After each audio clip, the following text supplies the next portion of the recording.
Hey, my name is Kemaro, and I am an engineer. I worked at Intel for over 5 years and another 2 years in a tech company as a systems engineer. I grew up in my mother's grocery shop, like working from about like age 7 to 19. Started many side businesses at that time. In school, I was one student who did both science subject and business subject. Fast forward to right now, I am helping engineering service founders to extract their expertise and install it and multiply it in their business. Specifically, I'm helping them to map their proposal expertise and turn it into a system that their team can run. And is it ethical, or there's sometimes conspiracy and stuff surrounding this whole thing? But while they're focusing on whatever they're focusing on, other businesses are using this thing to scale, right? They're using it to scale, and some of them are getting left behind. Because fundamentally, the thing is, AI is a tool. And this is something I see online. A lot of people sometimes they talk about AI as if it's some sort of religion. These tech bros love to claim they don't have a religion, but they talk about AI like it's some sort of religion. But AI is really a tool. Yes, might be a superior statistical tool that simulates thinking to statistical predictions and understanding what the next word is, and then using arithmetic and mathematical models to actually improve it. I'm not going to get into all of that nerd talk right now, but AI is a tool, and every tool is supposed to serve what you as a human actually desire or goals, help us achieve our goals, and solve our pains. And the four freedoms and goals that most people want is the freedom of time, freedom of money, freedom of relationship, and freedom of purpose. Whether or not you're a believer, you're a Christian or not, people want that. And usually the fastest path is we do that in or through business, right? Just today actually, I was um, watching a clip from the Lex Friedman podcast with Jensen Huang, and he was talking about how Elon Musk um, does problem solving, and he spoke about his particular methodology, which really is constraint thinking. And for some people who know about the theories of constraint and all this technical jargon and problem solving thinking tool methodology, but he mentioned that his methodology is he starts with when he's solving a problem, he starts by removing stuff.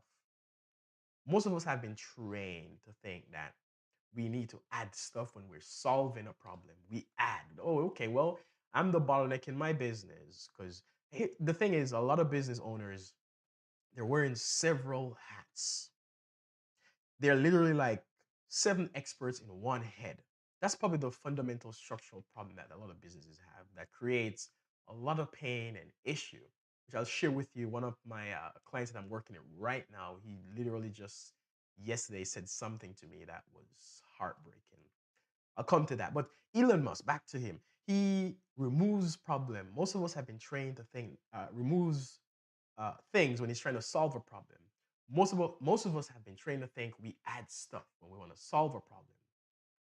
But the best place to start is start removing. He removes and simplifies down. It's not he didn't develop this tool. It's actually there. And if you even look in nature, you'll see that this is a common phenomena. It's not specific to him. He's just smart enough to recognize it and use it.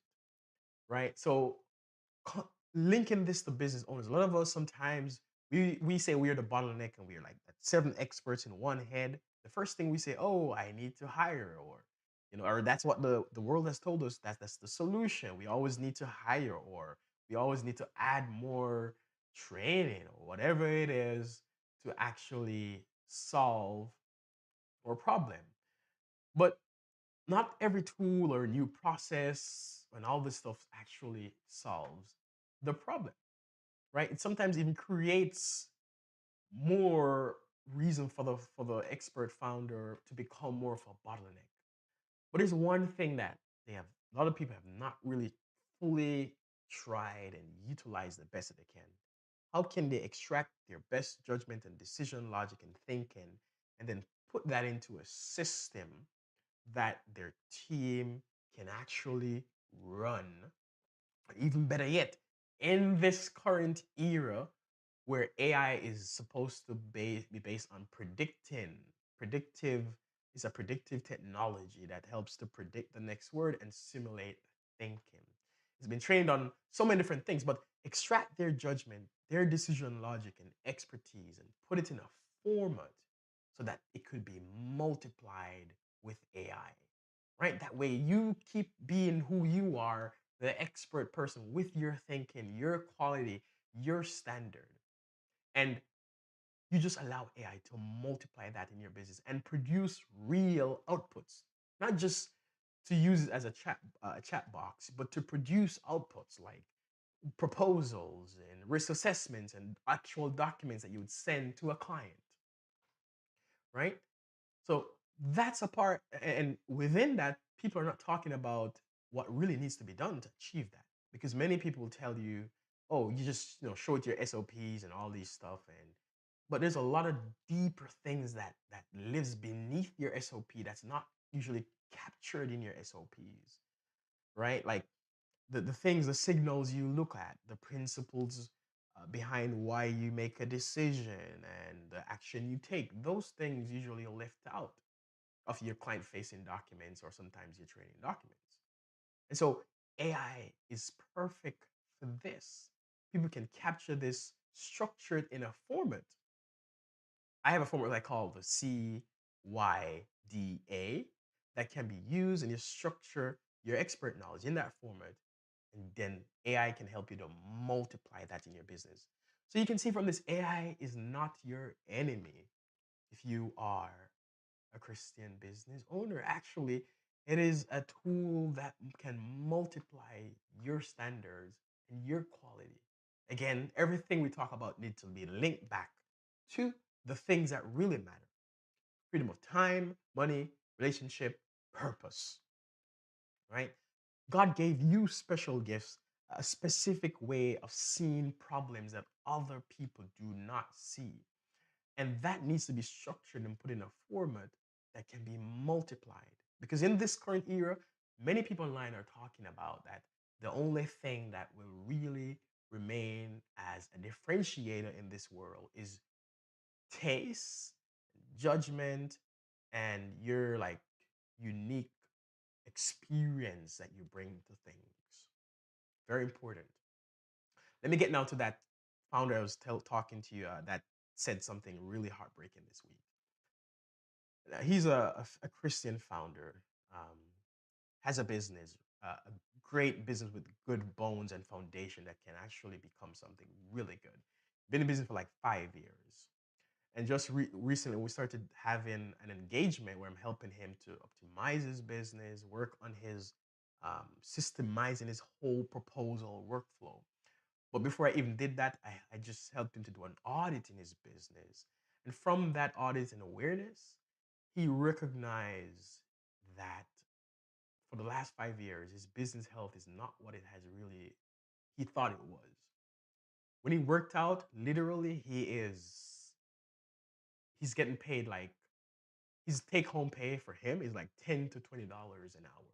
He's an engineer and he a structural engineer, a founder of the business, and his take home is after everything is $10 to $20 an hour.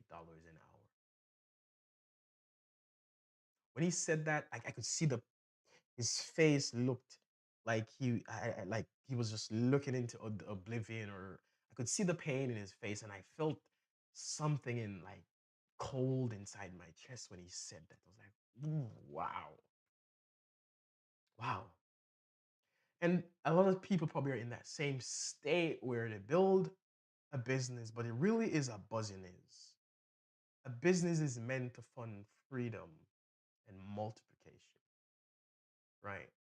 And the worst part is he's right now in a phase where he's going to start a family, and you can't build a family in $10 to $20 an hour.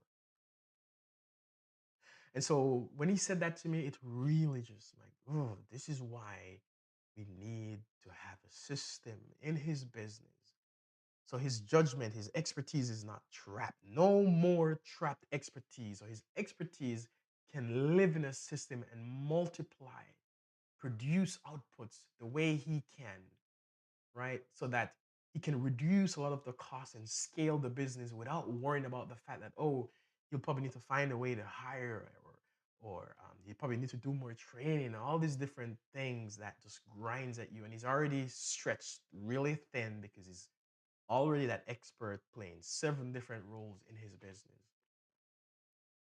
And when he said that to me, I'm like, that is why. And so right now, I'm like fully invested in helping him to achieve that because I have a special love and desire for people, for Christian business owners who want to use their business to actually create a life of impact for their families and for in the world itself, right? So right now I'm already working with him, structuring his judgment, put it into a form, and we're doing some tests. And yesterday I showed him what a proposal that the system runs just by him just pasting in his content into the system, the AI system that runs on his judgment, and the proposal he produced. And he said, "Wow, this actually replicated my judgment." Obviously, there's a few things we need to edit, like polishing that needs to be done, but he was he was like, "Wow, this is actually my judgment. This is looks like a proposal that I would actually produce, um, and with some polishing would send to a client." And so that's what multiplication actually looks like when you are applying AI in your business in the right way to actually attain those freedoms that you desire and build a real business, not a buzziness, and move and ensure that you have no more trapped expertise, right? So that way, every proposal, every scope, every decision in the business, and everything doesn't have to come through you again. You can actually build a real system, right? So AI is not a threat to your business. If you stay that person who's just the seventh expert in one head, you're the bottleneck, everything flows through you, that is the real threat. And then that will prevent you from using what God has actually placed in you to the best of your ability, right? God wants each and every one of us to build something that can outlast us for your children or children's children. So, no more trapped expertise. If you like what this channel is about and what I'm sharing here, just like, subscribe, or whatever you want to do, because this is and I'll be producing more content like this, talking real and raw from the experiences that I'm having, the unique angle and the that I see that how AI is very helpful to Christian business owners. See you guys in the next one.